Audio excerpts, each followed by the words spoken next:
ታላቁ ፈላስፋ ብዙዎቻችን ጋንዲ ወይንም ጋንዲጂ የተባለውን ሰው ስምና ታሪክ ባይምሯችሁ ቀርጻችሁ ይሆናል ወይም ደግሞ የሰውየውን መልክ የሚያሳየውን ፎቶግራፍ ተመልክታችሁ ስሙንና መልኩን ስታገናዝቡት እጅግ ትገረሙበት ይሆናል።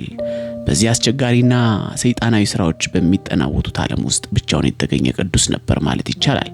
ወይም ደግሞ የሀገሩ የህንድ ፍቅር ያቃጠለው ሰው ነበር። ያለዚያስ ስልጣንን ጠልቶ ወደ ጥንታዊ መንደር ገብቶ ተደብቆ ለመኖር የሚፈልግ ሰው ኑሯል ወይስ በመኞትና በተስፋ የሚሆኑን ያጣ ጠበቃ ኑሯል? ለማህተመ ጋንዲ ሆኖ ሁሉ የቅጥል ስም ቢወጣለትም እርሱም ሆነ ሌሎች ስማሙም ነገሩም ላይቀበሉት ይችላሉ።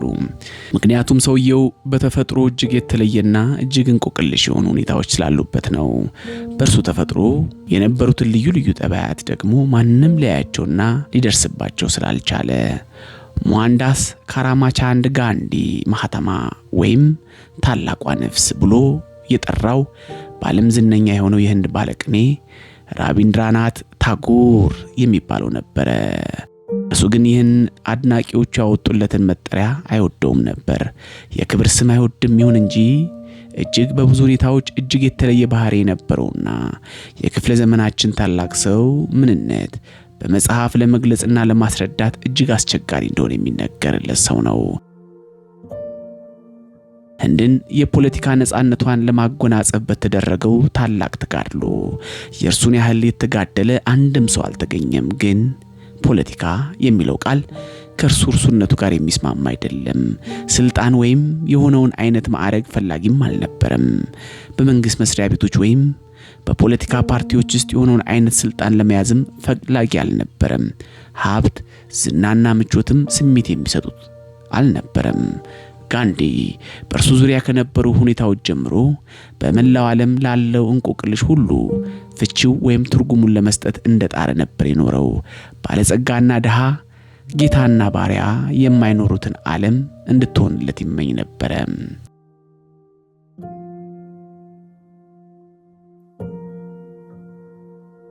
ማንም ሰው በትውልዱ ወይም በስልጣኑ ሳይበላለጥ ወይም ሳይፍርና ሳይሳቀቅ ሁሉም በኩልነት የሚኖርበት ዓለም እንዲፈጠርና እንዲመሰረት ነበር የኖረው። ሴቶችና ወንዶች በኩልነትና በመተሳሰብ የሚኖሩበትን ለዕለታዊ ፍላጎታቸው ብቻ የሚያስፈልጋቸውን ነገር በኩልነትና በጥብቅ ቁጥጥር የሚሳተፉበት ዓለም ሲያልም ነበር የኖረው። አንዱ የሌላውን ሃይማኖት ሳያቃልል፣ ሳይደፍርና ሳያንኳስስ፣ ጎረቤቱን ሳያስቀይም ሁሉም ተከባብሮና ተግባብቶ የሚኖርበትን ዓለም እንድትሆንለት እንደጣረላት ነበር የኖረው። ሰዎች በመጠኑ ያገኙ በገጠር እንዲኖሩ እንጂ ልክ በሌላው ምኞትና ፍላጎት ተወጥረው በከተማዎች እየተሰቃዩ እንዳይኖሩም ይመኝላቸው ነበር። ሰዎች በሰላምና በኩራት ለዕለት ምግባቸው ብቻ እየሰሩ እንዲኖሩ ይፈልግ ነበር። ሰዎች ለዕለት ምግባቸው በእጃቸው እንጂ በዘመናዊ መኪናዎች እንዳይሰሩም ይመክር ነበር። ለዚህ አባባሉ ምሳሌ ለመሆን ሲል ራሱ በየዕለቱ የሚሰራበትን ማዳወሪያውን እንደነበረው ይነገራል። ይህች ፕላኔታችን በላይዋ ላይ ለሰፈረው የሰው ዘር ሁሉ ባለጸግነትና ምቾትን ልታጎናጽፍ እንደማትችል ከማንም በፊት የተረዳውና የተናገረው ጋንዲ ነበረ። ሰዎች ለዕለት የሚያስፈልጋቸውን ብቻ እያገኙ በቅድና በቁጠባ ካልተማሩና ካልወሰኑ በቀር በፍላጎታቸውና በምኞታቸው ልክ ለመኖር ከፈለጉ የዚህ ዓለም ችግር እንደማያግበሰብሱ ጋንዲ አስተምሯል። ሰዎች ኑሯቸውን በዚህ ከቀየሱት በሰላም ሊኖሩ ይችላሉ እያለ ሊያስረዳ የኖረው ጥናቱንና ግንዛቤውን ለዓለም ሊቃውንትም ያመኑለትና የተቀበሉት የዛሬዎቹ ሳይንቲስቶች የሚያስተምሩት ይህንኑ ነበረ። አንዳንድ ጊዜም ንግግር ያደርግ ነበረ፣ ግን በምሳሌ ወይም ባሪያነት የሚገለጽ ትምህርት በይበልጥ ተቀባይነት እንዳለውም ያምን ነበር። ስለዚህም እርሱና ተከታዮቹ ብዙ ውጣ ውረድ በሌለበት ስነ ስርዓቱን በጠበቀ ህይወት ውስጥ ይኖሩ ነበር። ስራ ከሆነ የማያስደስትም ቢሆን ከባድም ቢሆን ይሰሩ ነበር። የሥራ ምርጫ አልነበራቸውም። ምግባቸውም ሆነ መኝታቸው የተመጠነ ነበር። ለጸሎትና ለምርምር በቂ ጊዜ ነበራቸው። ጋንዲ ራሱ የራሱን ቤትና ግቢ ማጽዳት ተግባሩ ነበር። ጠቃሚነቱንና ተግባራዊነቱን ያምንበትም ነበር። ህንዳውያን ቤታቸውንና ግቢያቸውን ካላጸዱ ጤንነታቸውን የተሟላ ሊሆን እንደማይችል ያስተምር ነበር። ምሳሌም ለመሆን ሲል በጽዳቱ ተግባር ራሱን ግንባር ቀደም ነበር። የሥራን ክቡርነትም በምሳሌ ከማስተማር ተቆጥቦ አያውቅም። ማንኛውም ሥራ ዋጋ ያለውና ዋጋ የማያሳጣ መሆኑን ያስተምር ነበር። ሙሃንዳ ጋንዲ በምዕራብ ህንድ በምትገኝ መንደር በ1869 ዓመተ ምህረት ተወለደ። አባቱም በዘመኑ የታወቀ የመንግስት ባለስልጣን ነበር። የህንድ የፖለቲካ ነጻነቷን ለማስገኘት ከእንግሊዞች ጋር የመጨረሻውን ትግል በሚያደርግበት ወቅት እንኳን ተከታዮቹ ብጥብጥና ረብሻ እንዳያስነሱ በጥብቅ ይቆጣጠራቸው ነበር። ምንም እንኳን አልፎ አልፎ ተከታዮቹ ያመጽ ተግባር እየፈጸሙ ቢገኙም የጋንዲ ትዕዛዝ ወይም ፈቃዱ ግን አልነበረም።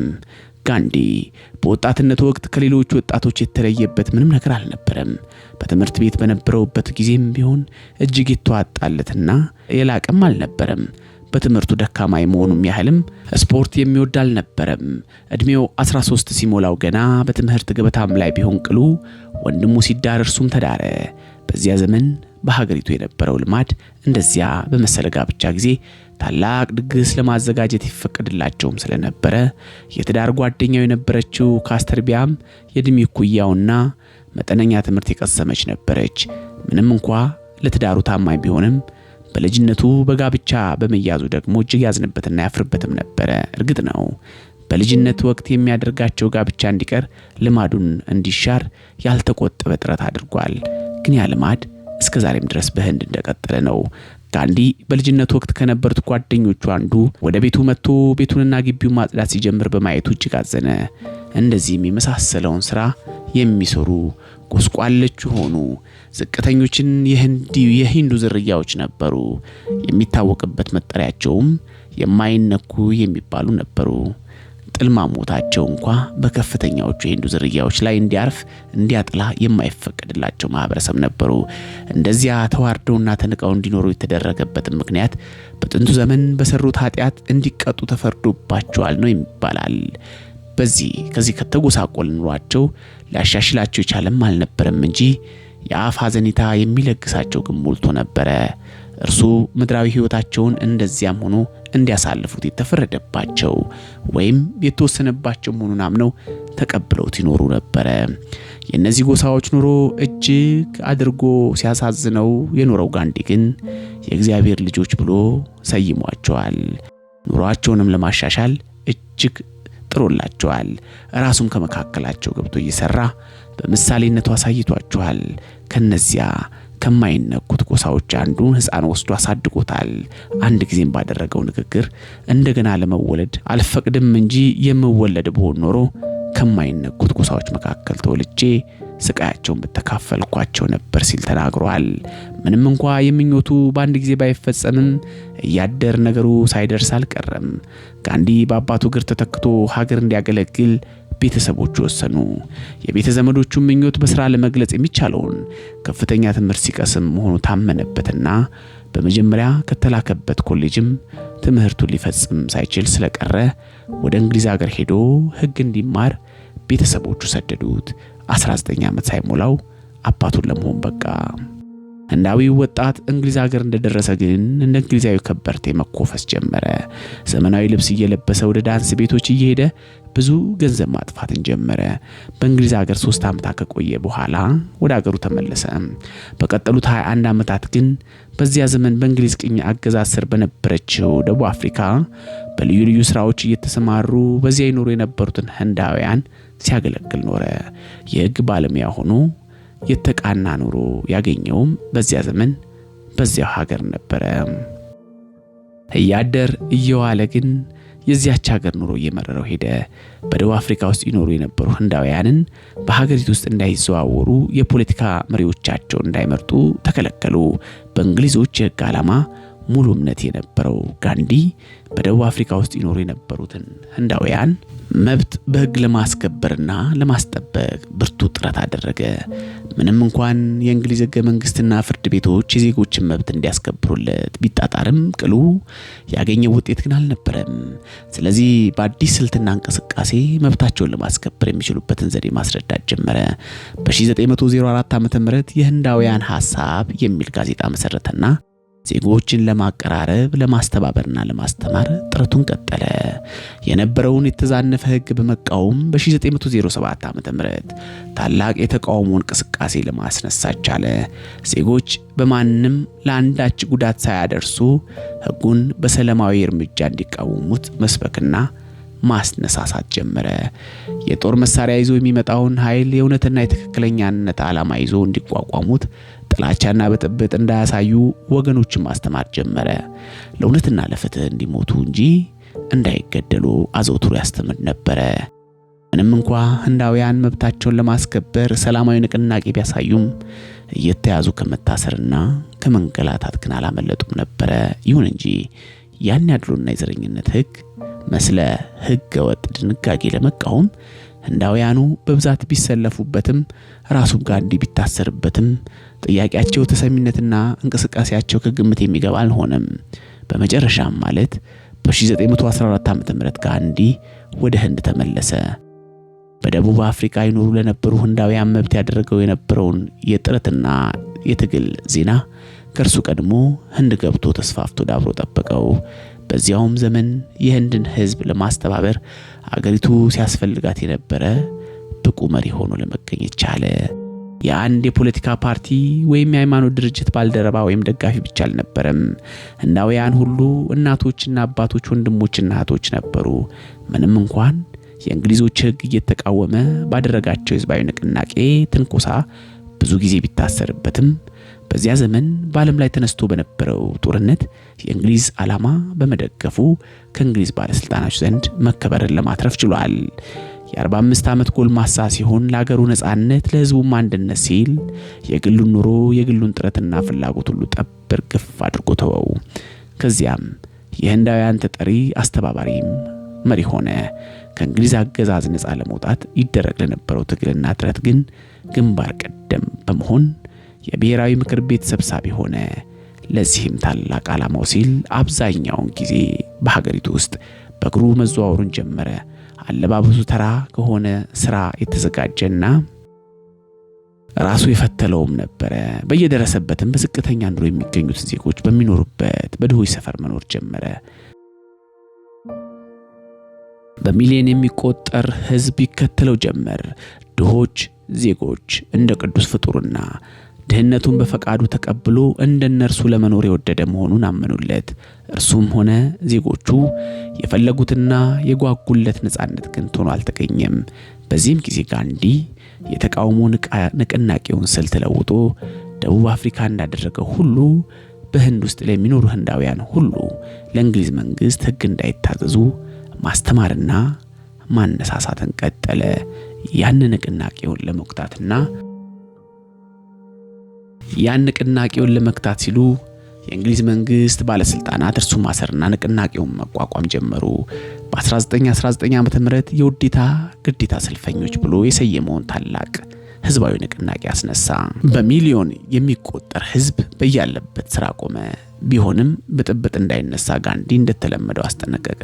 እርሱ ብጥብጥ ቢቃወምም የቀኝ ገዢዎች ቀንበር ከብዷቸው ይኖሩ የነበሩ ዜጎቹ በአንዳንድ ቦታ ላይ ብርቱ ብጥብጥ በማንሳታቸው የእንግሊዝ ወታደሮች ምንም መከላከያ ባልነበረው ህዝብ ላይ ተኩስ ከፍተው በአንድ ቀን 379 ሰልፈኞች ሲገደሉ ቁጥራቸው የበዛ ደግሞ አቆሰሉ። የደረሰው ነገር ጋንዲን እጅግ አሳዘነው። ቢሆንም ህዝቡ በፍርሃት ሳይሸበር መራራውና ከባዱ መስዋዕትነት እንዲቀበል ማስጠንቀቁን ቀጠለ። በእርግጥም በብዙ ሺህ የሚቆጠር ወታደር የሚተላለቅበት ጦርነት በሆነ ነበር። ማናቸውም በቀላሉ የሚሸነፉበት ጦርነት ሊሆን አይችልም ነበር። ነገር ግን በመካከሉ የነበረው ጋንዲ ጠላታችሁ ቂሉ ወንድማችሁ ነው፣ ሲቸገርና ሲጎዳ እርዱት፣ እናንተ ሊጎዳችሁ ሲነሳ ግን እንቢ በሉት፣ ትእዛዙን አትቀበሉት፣ የፍቅርን ረመጥ ሊያጠፋ የሚችል ኃይል አይኖርምና በመጨረሻም ታሸንፋላችሁ። በጠላቶቻችሁ ልቦና የተቀረጸውን ጥላቻ ከፋቃችሁለት ታሸንፉታላችሁ እያለ በማስተማሩ ታላቁን የእልቂት በር ሊዘጋው ችሏል። ያ ሁሉ ትግል፣ ያ ሁሉ ድካም የተደረገበት ዓላማ ወደ ፍጻሜ ተዳረሰና በ1947 ዓመተ ምህረት ህንድ ነጻ ወጣች። በትግሉ ጊዜም 23,000 ህዝብ ታስሮበት ነበር። የነጻነቱ ጮራ ስትፈነጥቅ ጋንዲ በመጠኑ ፈገግ ያለበት በጥብቅ ደግሞ ያዘነበት ጊዜ እንደሆነ ይነገራል። የተመኘውን ፍቅር እንዲሁም መግባባት ሳያይም ሕይወቱና ጥረቱ ወደ መጨረሻው ምዕራፍ ተዳረሰ። ከዕለታት አንድ ቀን ህዝባዊ ጸሎት በሚያደርግበት ሰዓት የጋንዲ የሃይማኖት ተከታይ የነበረ አንድ ወጣት ሂንዱ ከህዝቡ መካከል ሲሮጥ ወጥቶ ታላቁን ፈላስፋ በጥይት ከሆዱ ላይ መታው። ታላቁ ጋንዲ ጸሎት እንደሚያደርግ ሁሉ በጉልበቶቹ በርከካልና ወዲያውኑ ሕይወቱ አለፈች። ስለ ሀገሩ ህዝብ ሐዘኑን በልቡ እንዳሞቀው ሞተ። ግን ለፍትህና ለሰላም ያደረገው ታላቅ ጥረት በተከታዮቹ ብቻ ሳይሆን በመላው ዓለም ህዝብ ስነ ልቦና ተቀርጾ እየኖረ አለ። ይህ የማህተማ ጋንዲ አስገራሚ ትግልና የአርአያነት ምሳሌ ታሪክ ነው። ጠይም ብዕር ዛሬ በጠይም ብዕር ልናመሰግነው ወደድን። ብዕር ከሰይፍ ይልቃል። ለቤታችን አዲስ ይሆናችሁ ሰብስክራይብ፣ እንደዚሁም ደግሞ በኮሜንት ሐሳብ ውስጥ በመግባት ያለማችሁት ያሰባችሁትን ሐሳብ ታኖሩ ዘንድ ጠይቃለሁ። ጤና ይስጥልን።